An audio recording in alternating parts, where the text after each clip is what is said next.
घाट पर पिताजी रोए, गंग घाट पर पिताजी रोए।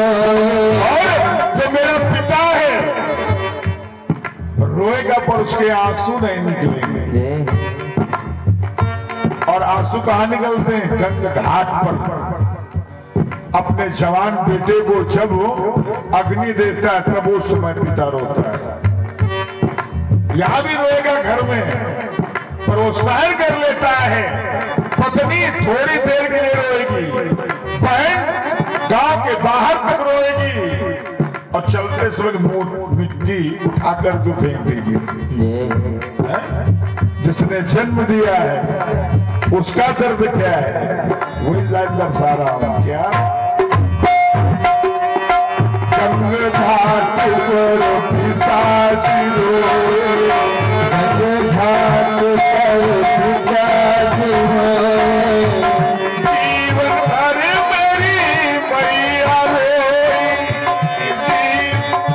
मेरी मैया रोई। जीवन भर मेरी मैया रोई, गले पड़ी जमती हम पर किसी दिन याद करोगे, किसी दिन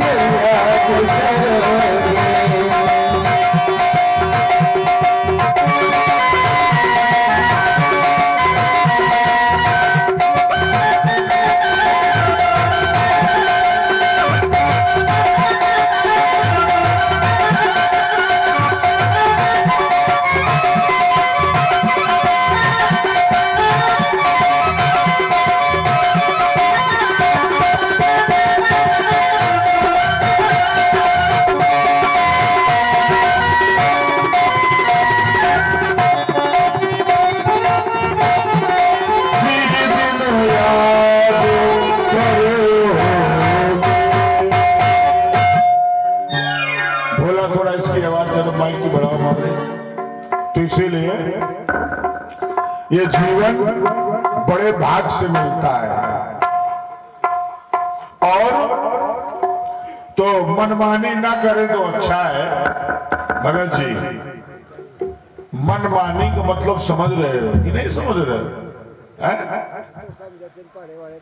नहीं, पर समझ गए हो ये मनमानी का मतलब क्या कहा थे। हम छोटे थे 9 माह के, तो मेरी माँ ने मलमूत्र साफ करके हमें जवान किया। और आज हमको मेरी माँ सब समझती है। जब मैं बोल नहीं पाता था, क्यों? और जब मैं बचपन में रोने लगता और ऊपर वो खाली इशारा कर देते तो मेरी मैया जान जाती कि मेरा बच्चा मांग क्या रहा है।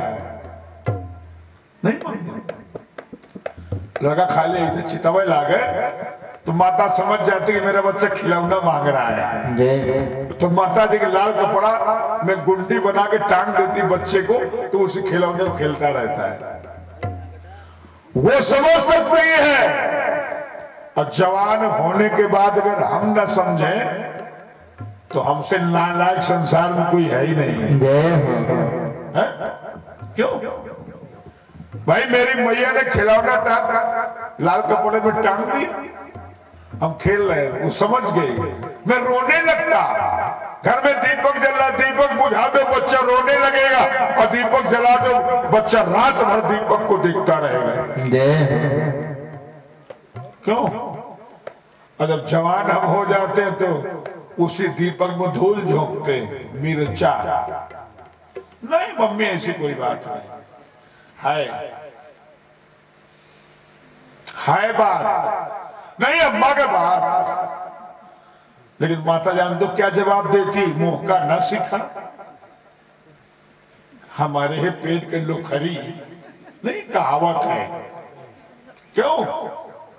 तो जितने भी लोग सुन रहे हैं तो धूल झोंको पर झूर न झोंको, है कि नहीं?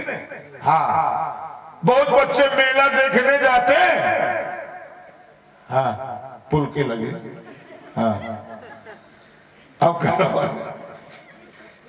घर वाले समझे न मां लड़कवा मेला देखेगा, मेला नहीं देख रहे वहां एक कम 500 लगा रहा पुल के लगे। क्या है यही जमाना रहेगा महाराज, जमाना रहेगा तब वही भोग ही रहे जाने हो। तब लहे कमांडर टहल रहे कोर्ट कचहरी मुकदमा।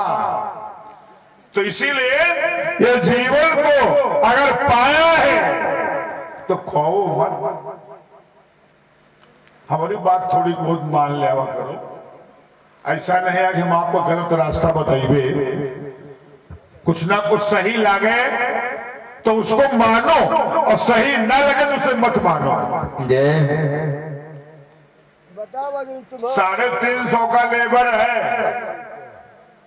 हम रातों दिन मेहनत करते हैं किस लिए कि तुमको कुछ ज्ञान मिले और परिवर्तन हो जाए।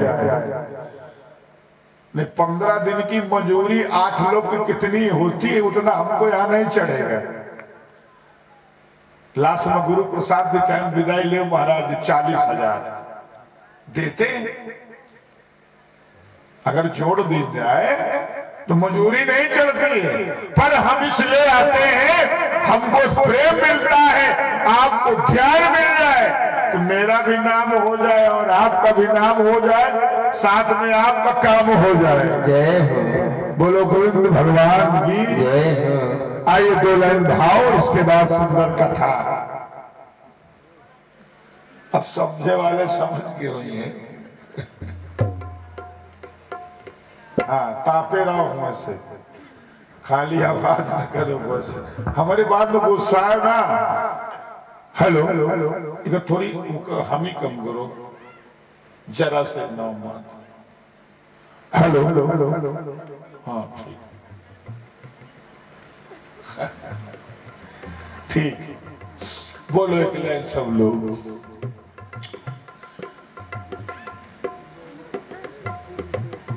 इस संसार में वेद पुराण नहीं थे तो क्या था? वेद तो अभी आया, पुराण तो अभी आया। पहले क्या था? मानो नहीं थे क्या? थे। पारा ऋषि और कश्यप 2 भाई थे। क्या? एक भाई वह संत बन गया। एक मिनट हेलो हेलो थोड़ा इको कम करो, ऊपर ऐसे नहीं ऊपर से इको। हेलो 1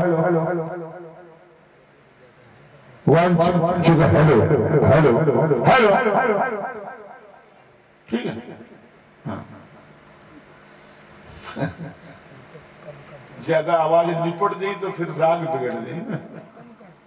हेलो ऊपर से भैया वो जो ऊपर लाग है चेम्बर से ऊपर। हाँ ये इको का बटन 3 के बाद चौथी बटन हुई इको के। हेलो 1 हेलो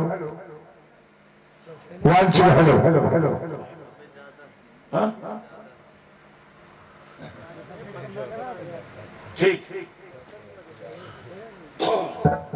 तो नहीं पूरी न बंद करो, हम बंद हो जाओ।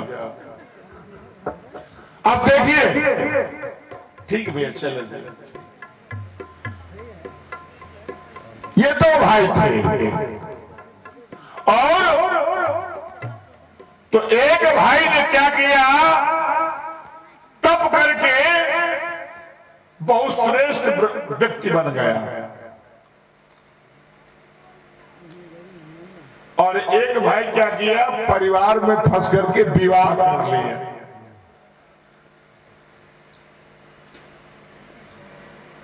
तो एक दिन जब भाई अपने परिवार के साथ जा रहा था तो भाई देव को हंस दिया।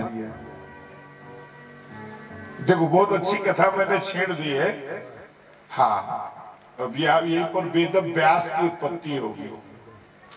जो 17 पुराणों की रचना किया है। अब देखिए, हाँ, पारा ऋषि पाराशर, बात एक है। पारा ऋषि पारा ऋषि, सिर्फ मात्रा का फर्क है। जैसे महर्षि और राजर्षि कर्म के आधार से डिग्रियां मिलती। जैसे भीष्म पितामह का पहले का नाम है देवव्रत। देवव्रत, और जब प्रतिज्ञा कर लेंगे कि मैं विवाह नहीं करूंगा, तब उनका नाम पड़ा था भीष्म। भीष्म। फिर उनका नाम मिला पितामह, मिला था। अपना सारा जीवन अपने पिता के वियोग में इन्होंने लगा दिया। और चौथा पद जब आता है, जिसको बुढ़ापा कहते हैं, तो पिता की डिग्री प्राप्त होती है। पर इसमें 3 नाम जुड़े हैं, माता, पिता और पुत्र। हम बताएंगे। अब देखिए, एक भाई दूसरे भाई को देख करके हंस दिया। भ्राता हस्त्यम प्राप्त सा परिवारस्य गमने च बमनम तस्यम हसमुखो प्राप्ता। एक भाई भाई को देख करके हंस दिया, तो दूसरे भाई ने भाई को श्राप दे दिए।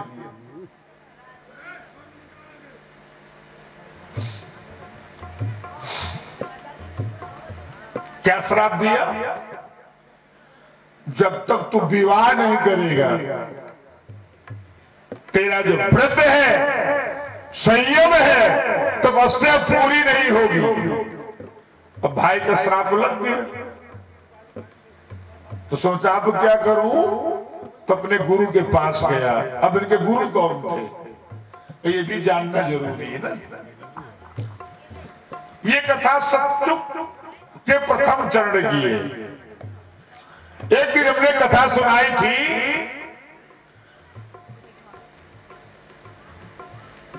कि वाल्मीकि ने जब निषाद को श्राप दिया था, पहला श्लोक बोला था, मां निषाद प्रतिष्ठा सरस्वती तुम गम।